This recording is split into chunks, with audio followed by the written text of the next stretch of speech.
¿Quién fue Solón de Atenas? ¿Cuáles fueron sus más grandes logros y por qué debemos recordarle? Nacido en Atenas, Grecia, en el año 640 antes de la era común, Solón de Atenas simple y llanamente fue uno de los hombres más influyentes en la historia antigua. Él fue un comerciante, filósofo, poeta y legislador. También es considerado uno de los 7 hombres más sabios de la antigua Grecia y una de las pocas personas en la antigüedad que ha merecido desde esos tiempos antaños su propia biografía.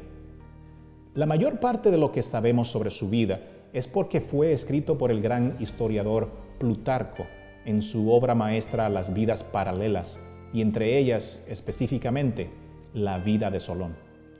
Soy Jenir Elías y esto es Historicidad, un canal en el que mantenemos un registro del constante llamado tiempo, lo bueno y lo malo, con la esperanza de aprender a no repetir los errores del pasado.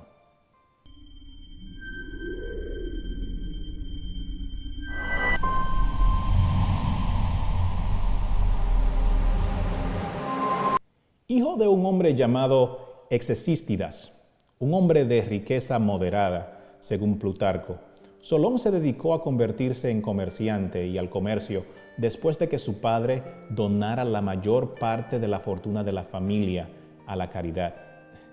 Era un hombre de alto conocer y de frecuentes viajes, y Plutarco afirma que no se entregó al comercio por dinero, sino porque quería obtener experiencia y aprender, porque sobre todo era un amante de la sabiduría y no alguien cegado por la riqueza.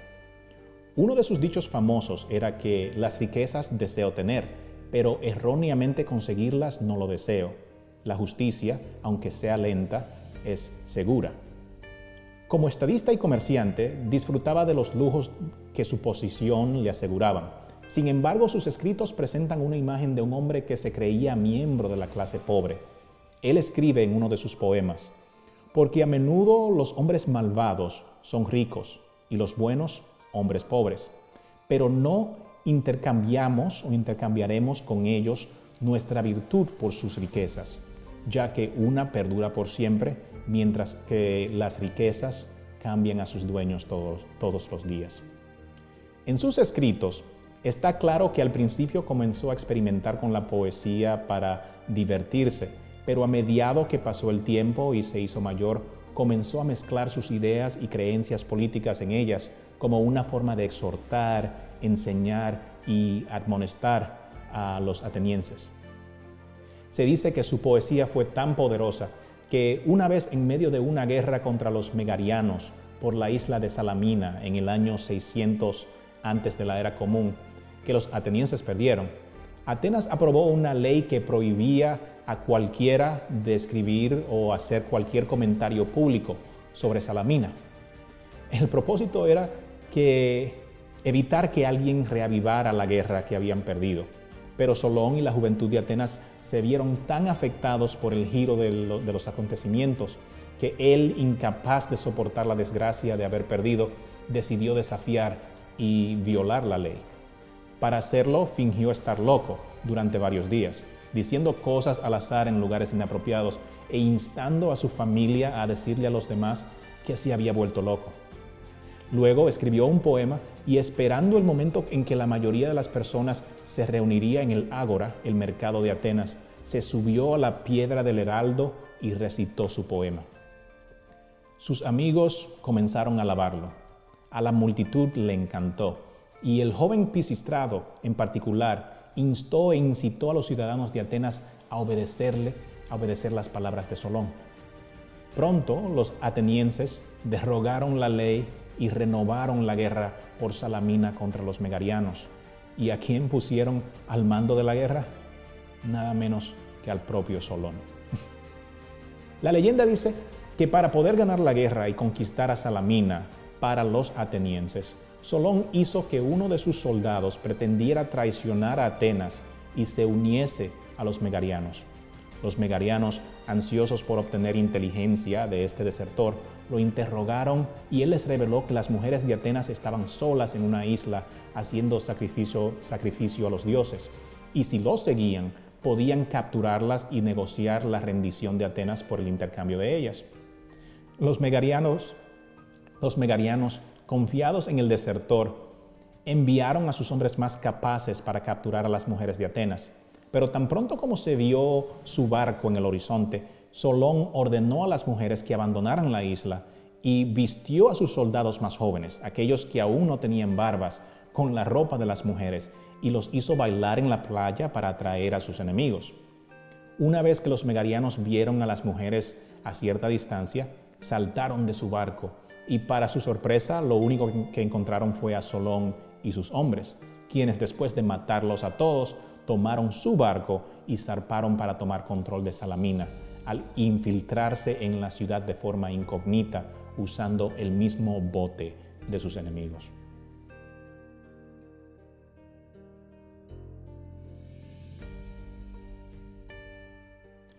Con este tipo de astucia, tanto política como militar, 6 años después, para el año 594 antes de la era común, Solón sería nombrado arconte de Atenas, la posición más poderosa dentro del estado y una que literalmente le daría su nombre al año, en el año de Solón. Esto tuvo lugar en un punto bajo en la historia de Atenas. Este fue un momento en que la disparidad entre ricos y pobres alcanzó un nivel increíblemente peligroso. Era una época en la que toda la gente común, todos los pobres de Atenas, estaban endeudados a los ricos, y no solo eso, sino que para garantizar los préstamos, muchos de ellos habían colocado sus propios cuerpos como garantía de aquellos préstamos. Así que ahora eran literalmente esclavos de los ricos, quienes los usaban para realizar cualquier trabajo tanto en casa, en Atenas, y en muchos casos incluso los vendían a países extranjeros para los ricos así poder recuperar sus inversiones. Durante este periodo, muchos también se vieron obligados a vender a sus propios hijos, a vender a sus esposas, inclusive a huir al exilio con esperanzas de nunca volver a Atenas. Otros, debido a la crueldad de los prestamistas, comenzaron a unirse con la esperanza de elegir a un hombre digno de confianza como su líder para llevarlos a reestructurar y pelear por la tierra y reformar el gobierno ateniense. Aquí es cuando los más sabios de los atenienses ponen sus ojos en Solón como el hombre perfecto para guiar a la ciudad-estado a través de estos tiempos difíciles. Se dieron cuenta de que, como comerciante, era uno de los hombres menos implicados en los problemas de la época, o así pensaron. Como alguien de la clase media, incluso antes de que la clase media existiese, notaron de que no estaba asociado con los ricos y sus injusticias, ni estaba involucrado con las necesidades de los pobres. Los ricos lo aceptaron de inmediato, reconociéndolo como alguien que estaba bien financieramente, y los pobres inmediatamente lo apreciaron porque lo reconocieron como un hombre honesto. Gozaba, por lo menos en ese momento, con un apoyo abrumador de la ciudad, hasta el punto de que algunos querían de que estableciese una tiranía y se declarara tirano. Cuando estaba en el poder, la primera resolución que pasaría como arconte la llamaría una descarga, con la esperanza de no enojar a los afectados. Lo que significaba era que las deudas de los pobres con los ricos fueron canceladas y anuladas de inmediato. Además, prohibió los préstamos que utilizasen los cuerpos de los prestatarios, terminando así la continuación del sistema de esclavitud que había afectado a Atenas hasta ese momento, y poniendo fin oficialmente a la esclavitud basada en la deuda. Al principio, estas medidas le ganaron el odio y la ira de la clase rica de Atenas. Las cosas incluso empeoraron cuando se descubrió que varios de sus amigos se habían beneficiado de las políticas que había implementado. Verán, una de las cosas que los pobres querían que Solón hiciera por ellos era reestructurar y redistribuir las tierras que los ricos habían apropiado. Pero él le confesó a algunos de sus amigos cercanos que no iba a tomar ninguna medida con respecto al tema de las tierras, sino que iba a la raíz del problema y se centraría en las deudas. A sus espaldas, y violando su confianza, algunos de sus amigos, 3 en particular, de acuerdo a Plutarco, se adelantaron, obtuvieron préstamos de los ricos y compraron la mayor cantidad de tierra posible. Y cuando se implementaron las reformas de Solón, se negaron a pagar estos préstamos de vuelta en base a las nuevas leyes que su amigo Solón acababa de aprobar. Lo único que remedió este escándalo durante la administración de Solón fue cuando se reveló que de todos los ciudadanos de Atenas que habían prestado dinero y que básicamente estaban perdiendo fortunas hasta ese momento, Solón, él mismo, sería uno de los más afectados.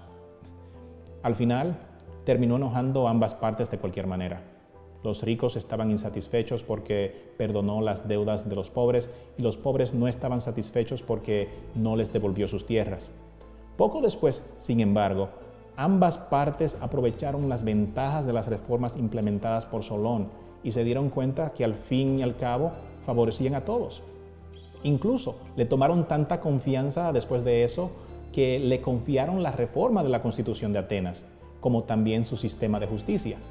Al hacerlo, derogó las leyes de Draco, las famosas leyes dracónicas, la mayoría de las cuales, si se violaban, se castigaban con la muerte, excepto en el caso del homicidio. Solón dejó esas leyes, las relacionadas con el homicidio, de la misma manera en la que habían sido establecidas por Draco. El precio del homicidio es la muerte. Finalmente, él dividió la ciudadanía de Atenas en 4 clases basadas en la riqueza, al mismo tiempo que permitía a cada ciudadano, rico o pobre, el derecho a votar y el derecho de acusar a cualquiera de haber violentado las leyes. Y aunque los pobres no podían ocupar cargos públicos en las Atenas de Solón, se les permitió servir como jurado. Al principio esto no parece ser muy importante, pero lo que deben tomar en cuenta es el hecho de que los casos se litigan en los tribunales o que se litigaban en los tribunales eran decididos por un jurado. Así que la gente pobre al fin y al cabo determinaban lo que era bien y lo que era malo en su ciudad-estado.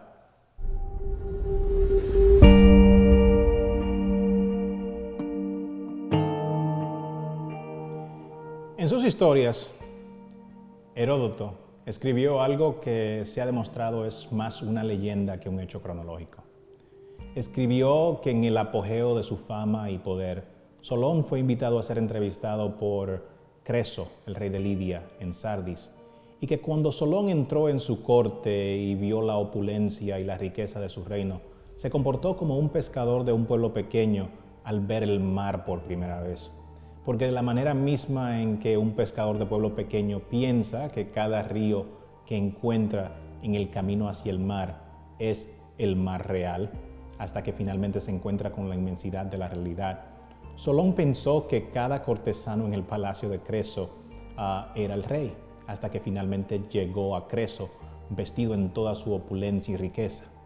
Verán, Creso realmente estaba tratando de impresionar a Solón con su poder, pero como sabemos ya, Solón no era un hombre fácilmente impresionado por las riquezas.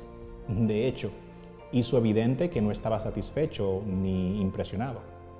Entonces Creso hizo que sus sirvientes abrieran sus habitaciones y le mostraran a Solón la inmensidad de sus arcas y le preguntó si alguna vez había conocido a un hombre más feliz que él, a lo que Solón le respondió que sí, que Telos, un ciudadano de la clase media de Atenas, vivió una vida honesta, dejó atrás a hijos de buena reputación y murió después de haber vivido una vida sin experimentar necesidad o deseo, una vida equilibrada con respecto a la riqueza. Sin darse por vencido, Creso le preguntó de nuevo, a pesar de Telo, ¿alguna vez has conocido a alguien más afortunado?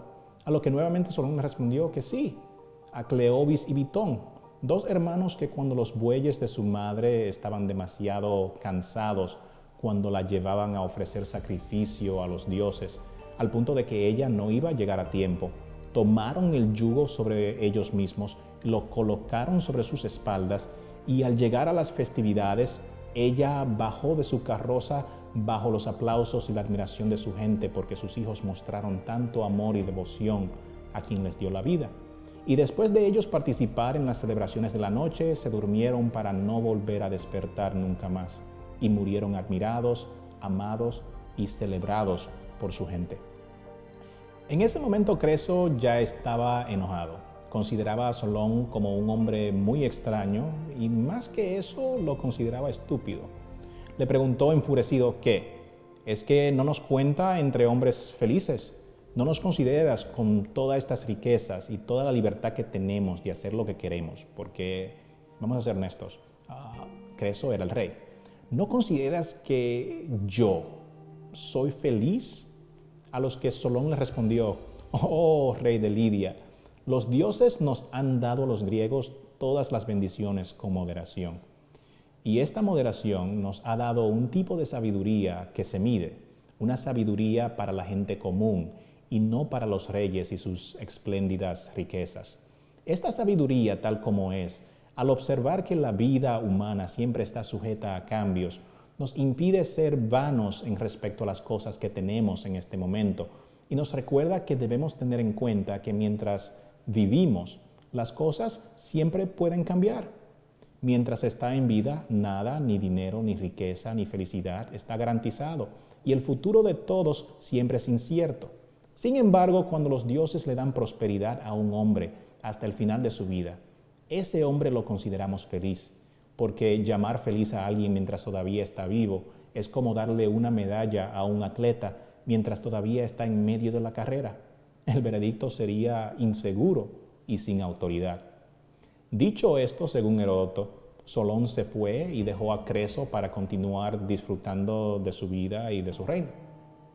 No fue hasta que Lidia fue invadida por Ciro el Grande y su ejército persa y Creso arrestado, humillado y al punto de ser quemado en la hoguera, cuando las palabras de Solón regresaron a su mente y su significado finalmente le fue revelado. Mientras yacía allí, unido a las piras a punto de encenderse, proclamó 3 veces lo más fuerte que pudo: «Oh Solón, oh Solón, oh Solón», reconociendo que el significado de esas sabias palabras finalmente se le había revelado y que el hombre que alguna vez pensó como estúpido o imprudente era de hecho uno de los 7 sabios de la antigüedad. Esta repentina exclamación de un hombre que estaba a punto de morir llevó a Ciro el Grande a pausar los procedimientos y preguntar ¿qué dios u hombre es este Solón del que estaba hablando? Cuando Creso le explicó a Ciro lo que Solón le había revelado, Ciro lo entendió inmediatamente porque era un hombre más sabio que Creso. Y impresionado con las palabras del ateniense, liberó a Creso, le perdonó su vida y lo colocó en una posición de honor para que todos los hombres que lo viesen aprendieran de su ejemplo, del ejemplo de su vida, de que nada está garantizado mientras todavía vives.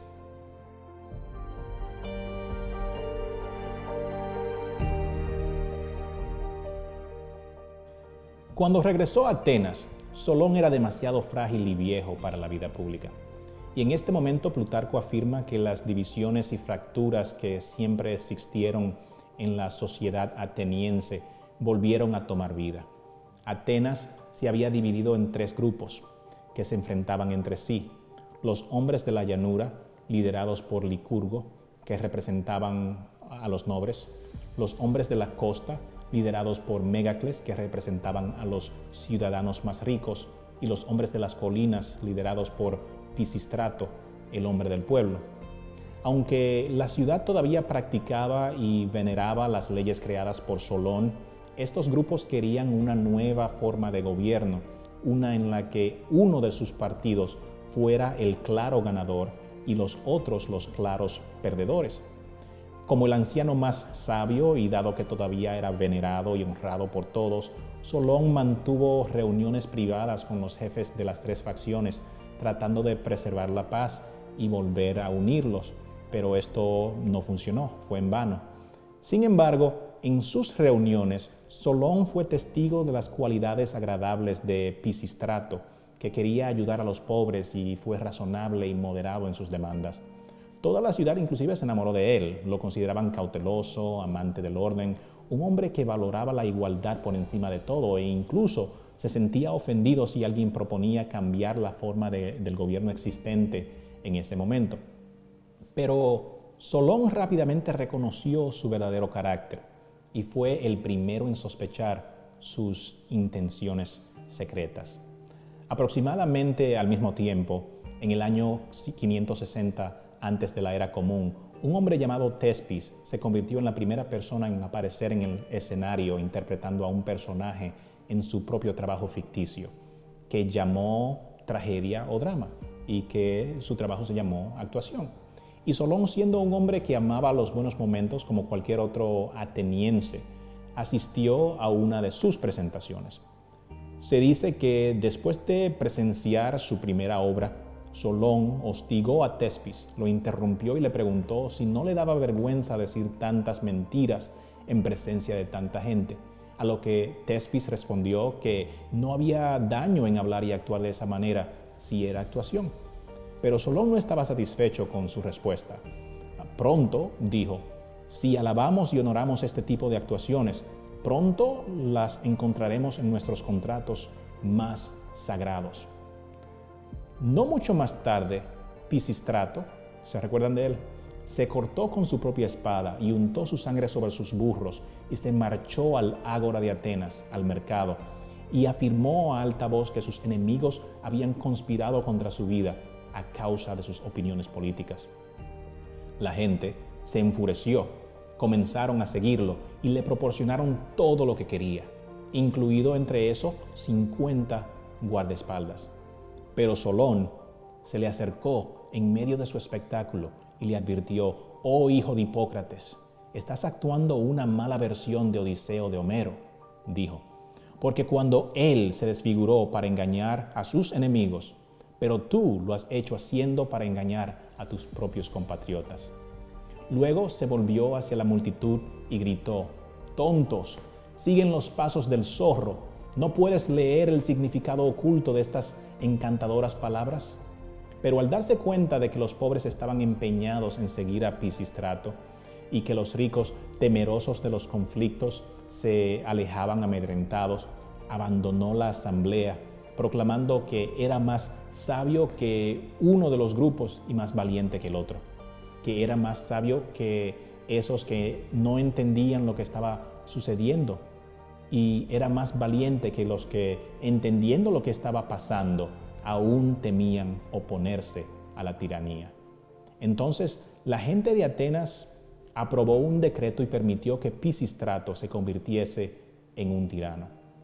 Ahora, tal como lo reconoció Solón, si miran la lista de arcones de la antigua Grecia, no encontrarán a Pisístrato. Fue el hombre detrás de la escena que gobernó Atenas hasta su muerte en el año 527 antes de la Era Común y que luego transmitiría estos poderes tiránicos a sus hijos Hiparco y Hipias, quienes gobernaron hasta el año 510 antes de la Era Común.